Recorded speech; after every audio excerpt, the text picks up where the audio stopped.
3 months. That was all the time Amaka had to live the fairy tale of a newlywed. 3 months of laughter, kisses before work, and late-night pillow talk where dreams were built. Her husband, Somto, had landed the contract of a lifetime, an international oil deal in Dubai. It was huge, life-changing. He tried to process her visa, but you know how immigration can be in this part of the world. Paperwork delays, endless appointments. So he had to leave alone. Before he left, Amaka had only one request. "Please," she whispered one evening, lying on his chest, "let my sister Ada stay with me. You know your mom and Uju don't like me." Somto hesitated, torn between loyalty and logic. "Babe, they're my blood. They promised to take care of you." She looked him dead in the eyes. "And that's what I'm afraid of." Still, the next morning Somto went to his family house. He tried to gently explain Amaka's preference, hoping they'd understand. But Mama Somto, that woman, arched her brow so high you'd think her forehead was trying to touch heaven, she said. "What?" she snapped. "So I, her husband's mother, am now a threat to her? She wants her own sister so she can be sneaking men into my son's house. Abi?" Uju, the younger sister, that one always ready with a smirk, chimed in. Maybe that's how she trapped Somto in the first place. Those ones with sweet tongues and small waists. From that day, it wasn't just about staying with Amaka. It was a silent mission. Amaka heard the knock. Not one. 3 fast taps, like soldiers reporting for duty. She opened the door. "Mama." Somto marched in like she owned the compound. Uju followed, dragging 2 Ghana must-go bags and chewing gum like it was her birthright. "Where's the room we'll be using?" Mama asked, already removing her slippers. "No hello. No how are you?" Amaka smiled awkwardly. "Mommy, good evening." "Spare me. Where's the room?" She pointed. That was the beginning of war. Uju started using Amaka's face cream, then her perfumes. One day she wore her clothes. "Uju, please, next time ask before you—" "Ask who? Your father's house clothes? You married into wealth now and you're counting clothes?" Mama would cook and tell Amaka, "You're too slow. No wonder you haven't carried Belle yet." But Amaka was pregnant. She found out one quiet Saturday morning and cried in the bathroom, tears of joy and fear. She told Somto during their late-night WhatsApp call. He cried too. They prayed. He promised to come back the moment her visa cleared. But joy is fragile in a house full of snakes. Mama insisted Amaka pound yam, even after she said she felt dizzy. Uju mocked her cravings. "She's faking. She's pretending to be pregnant, so she won't cook." That fateful Thursday, Amaka fainted in the kitchen. She woke up in the hospital. No baby. The doctor said she fell, hit her side hard. Internal bleeding. When Somto called, Mama cried louder than the ambulance. She was shouting at me, "Oh!" I told her to rest, but she charged at me like a mad dog. Before I could say Jesus, she slipped and fell. Uju added fuel.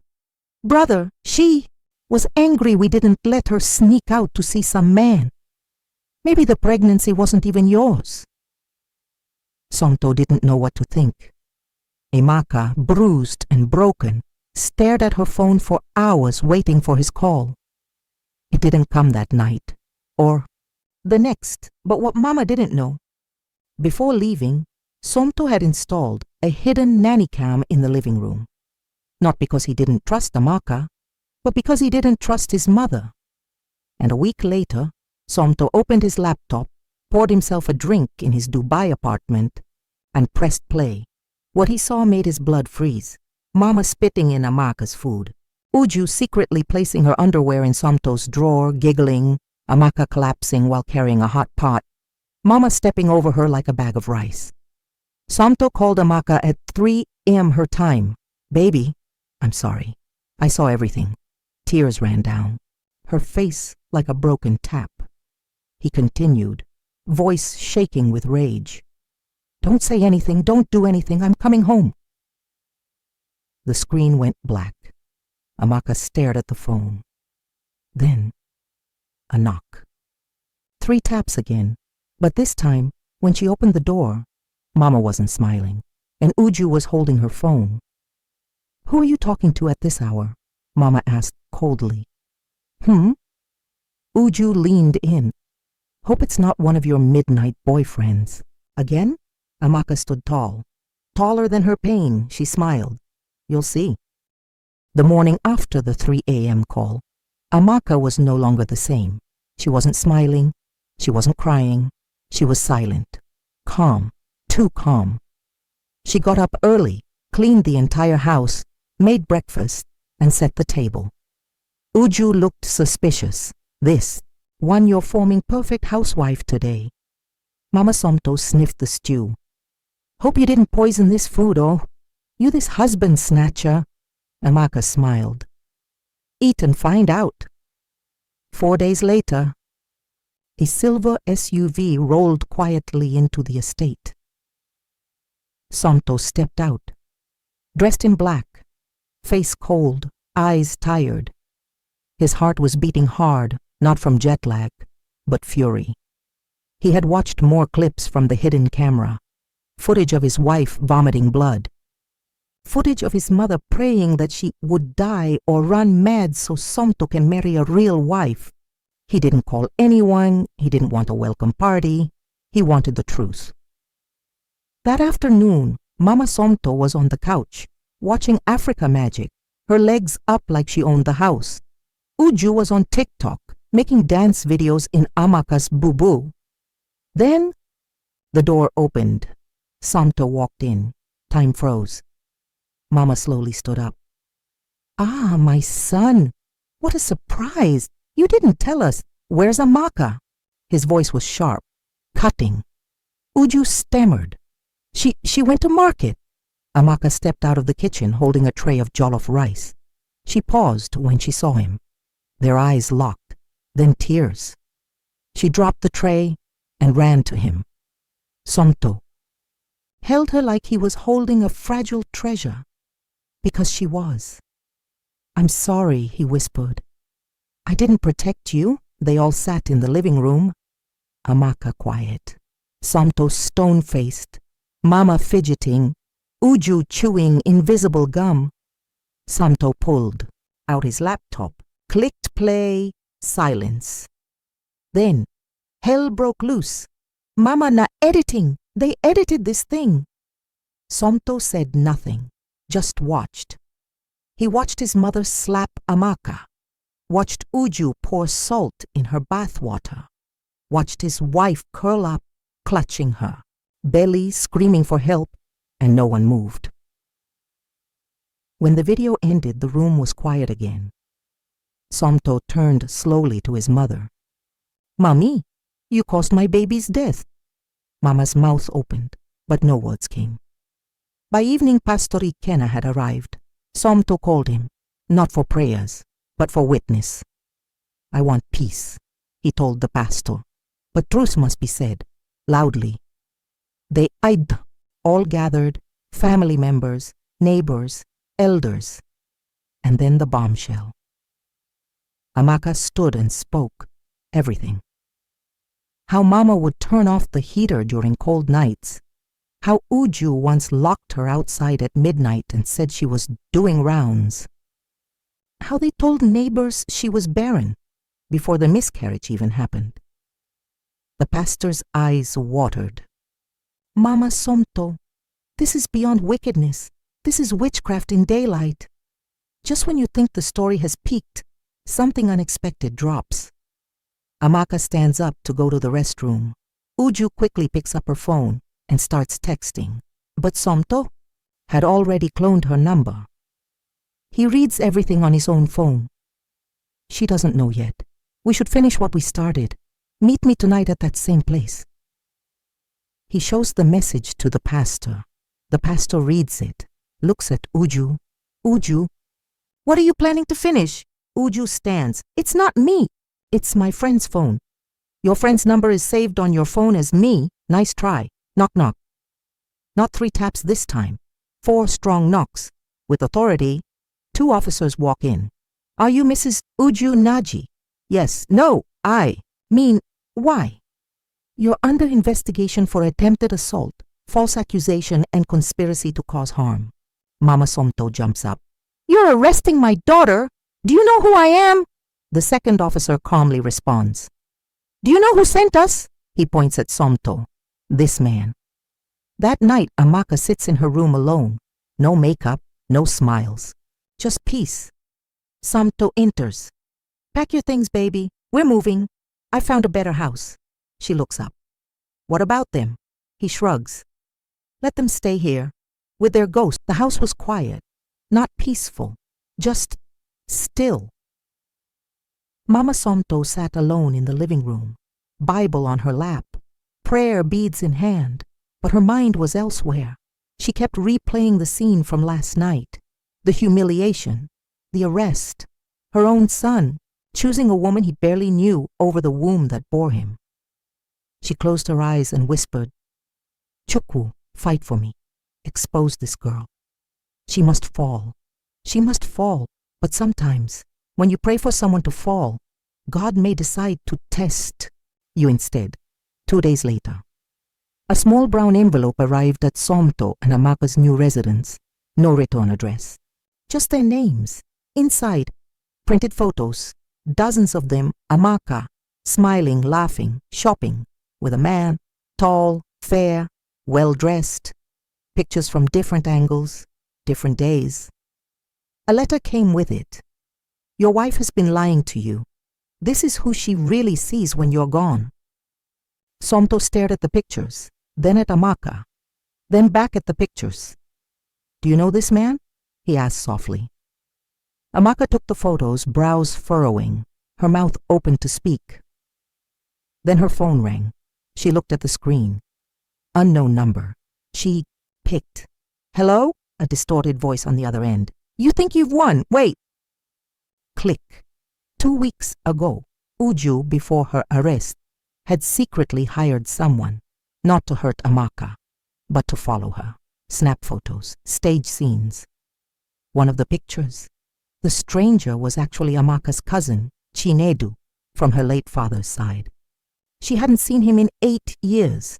They met by coincidence, had lunch to catch up, laughed about old family tales. But Uju made sure to pay the camera guy to get the perfect angles. Angles that screamed cheating. That night, Amaka sat on the floor. Somto, I swear on my life, I don't know who did this. That's my cousin. His name is Chinedu. Ask my mother, ask my uncle. But Somto was silent, still, expression unreadable. She reached for his hand. Please, believe me. He looked at her. I want to, but I don't know who to trust anymore. Then he walked out, left her there, alone, again. Meanwhile, back at the family house, Mama Somto was seated with a man, tall, slim, eyes like razors. Prophet, also they called him. She placed a bundle of naira on the table. I want the truth. I want to know who this girl is, where she came from, and how she trapped my son. The prophet smiled. He pulled out a dirty mirror from a leather pouch. You don't need truth, you need revelation. And once I open this mirror, nothing can be hidden. Mama Somto nodded, smiling. But she didn't know that some mirrors show more than you bargain for. In their room, Somto couldn't sleep. He tossed, turned. Then he opened his laptop again, went through old footage, paused, zoomed. There in the corner of a clip from 2 weeks ago was the same man from the photos, approaching Amaka. But behind him, blurred, just barely visible, was Uju, wearing sunglasses, holding a phone. She was watching, recording, and smirking. Somto blinked. Jesus! He grabbed his phone and called Amaka. She didn't answer. The next morning, Somto returned to the house. Front door open, lights off, no sign of struggle. But Amaka was gone. On the floor? Her phone, cracked screen, still on, still ringing. Picked it up. A new message notification blinked. You said she won. Let's see how she handles round 2. Somto's heart dropped. He called the police. He called Pastor Ikena. He called Amaka's sister. No one knew where she was. Somewhere in an uncompleted building on the outskirts of town. Amaka lay on a mattress, blindfolded, mouth taped, but alive. 2 women stood over her, one short and loud, the other tall, slim, with a familiar smirk. "Uju, you thought this was over," she whispered. "You thought love would save you? My dear, the story just began." Amaka's eyes widened in horror. The air was damp. Dust hung in the air like suspicion. Amaka's hands were tied, ankles too. She could barely move, but her ears worked, and from the corner of the room she heard Uju's voice. "We just need her to confess. Record it. Whether it's true or not, once brother hears it from her mouth, it's over." The short woman beside her cackled. "And when he dumps her, what next?" Uju smiled. "Simple. We bring in Ngozi, our childhood friend. She's been eyeing Somto since university. This time, she'll finish what we started." Back in the city, Somto was in his car, sweating, racing through traffic. Pastor Ikena sat beside him, praying out loud. "She must be found in Jesus' name. No evil shall prevail. Lord, expose every hidden plan." Then Somto's phone pinged. An unknown contact dropped a voice note. He clicked play, and there it was. Uju's voice, crystal clear, recorded secretly. Once we get her voice saying she cheated or trapped him with pregnancy, game over. Mama will now bring Ngozi. I'm tired of this village girl pretending to be queen of our family. Somto hit the brakes so hard the car spun. Pastor Ikena placed a call. A favor. To someone he helped years ago. An officer. Not your regular type. One who worked off the books. We need to track this number. Now. Someone's life is in danger. Within minutes, they had a location ping. Somewhere on the outskirts, around a warehouse area. Somto didn't wait for backup. He drove like the car owed him blood. Meanwhile, Uju walked back into the room holding her phone. She kneeled beside Amaka, now weak and dizzy. "Listen, dear sister-in-law, just confess. Say it. Say you trapped my brother. Say you're a cheat." She pressed record. Amaka, through cracked lips, whispered, I, then stopped. She looked up at Uju with fire in her eyes. "You'll never break me." Uju slapped her. "Wrong answer!" The short woman stepped forward, raising her hand to strike. When suddenly, bang! The door burst open. Somto stormed in. Behind him, 2 officers. Uju screamed. The short woman ran but was tackled. Somto ran to Amaka, cut her ropes with a pocket knife, and carried her. "Baby, baby, I'm here. You're safe now. I swear they'll never touch you again," Amaka cried. But they weren't tears of pain anymore. They were relief. Freedom. Uju tried to explain. "Brother, wait, let me, But Pastor Ikena stepped forward with the audio clip playing on loudspeaker. The entire building echoed with her words. Somto didn't even look at her. "Take them," he said to the police. And just like that, Uju's empire of lies crumbled. Back home, Mama Somto was on her knees again, burning incense, muttering psalms. Then her phone rang. She picked. It was Uju Amhi. "They arrested me." She froze. "What? Arrested for what?" "I can't explain. Just call Barrister Kalu." Then the line cut. Mama Somto slowly stood. Her eyes narrowed. "So, this girl has now turned my children against me." She reached for her wrapper and muttered, "They've declared war. I will show them what real war looks like." Somto and Amaka sat in the hospital room. Doctors said she'd be fine. Just stress, dehydration, and a few bruises. He held her hand the entire time. I failed you, Amaka. I left you with wolves. She smiled weakly. You came back. That's what matters. He kissed her hand. I'm never leaving you again. Then, his phone buzzed. A message. Your mother just filed a lawsuit against your wife for witchcraft, psychological damage, and family manipulation. Somto stared at the screen and laughed. Not a funny laugh, a tired one. Like a man who just realized his battle was only just beginning. Mama Somto at a press conference. Flashbulbs popping. Reporters shouting. She wore all white, held a Bible. Standing beside her, a prophet, and Ngozi, the replacement wife, smiling beside her like a lioness who smelled blood. My son has been spiritually tied by a woman sent to destroy our legacy. But I have fasted. I have seen visions. And I will not rest until the chain is broken. Cameras flashed. But one reporter leaned in and whispered to another. This is starting to look like a Nollywood crime series. They both chuckled. But behind them, Amaka was watching from her car with dark shades and a plan. Amaka had stayed quiet long enough. After the hospital, she didn't rest. She made moves. Behind the scenes, she hired a lawyer, a good one. Barrister Nkem, young, brilliant, and fearless. She also contacted the Women's Advocacy Network, and before long, they started digging into the harassment, the fake accusations, and the miscarriage caused by domestic abuse. What started as whispers in private rooms soon became headlines. Wife of billionaire contract engineer speaks out. I was tortured by my husband's family.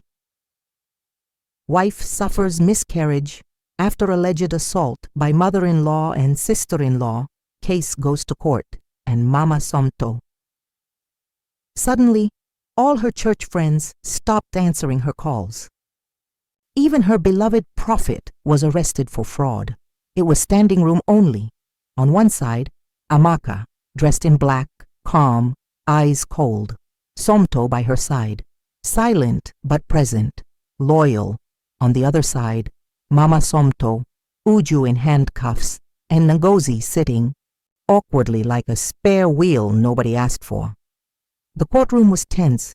Uju pleaded guilty. She confessed everything. The fake photos, the staged scenes, the threats, the kidnapping. When the judge turned to Mama Somto, do you still deny having any part in the abuse of your daughter-in-law? Mama raised her chin.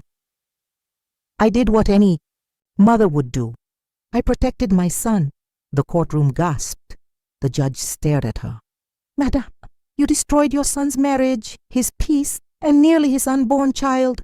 This is not protection. This is wickedness. Then came the sentence. Uju, 4 years in prison. Mama Somto, restraining order, court-mandated therapy, and a public apology or face contempt charges. It was televised. Across Nigeria. Mama Somto stood behind a podium. Cameras, flashlights, journalists. She cleared her throat. I, Mrs. Rosaling Okafor, apologize to my daughter-in-law, Amaka. My behavior was unjust. My actions caused her harm. I asked for her forgiveness. She didn't cry. But when she returned home that night, alone and disgraced, she wept. 1 year later, Amaka and Somto relocated to Canada. The contract Somto signed matured. He was now a regional director. And Amaka? She launched a foundation for abused women, named it the 3 Months Hope Project. They bought a quiet house by the lake. Amaka started painting again, laughing again. Then, one bright afternoon, she sat with Somto, hands resting on her stomach. It's a girl, she said softly. He smiled. We'll call her Victory. Final scene, Mama Somto's redemption, maybe back in Nigeria. Mama Somto sat alone on her balcony, older, quieter. She now worked as a church volunteer. She hadn't seen Somto in nearly a year, but every month she got pictures of her granddaughter, And every time she held the photo, she whispered, "One day, maybe she'll forgive me too."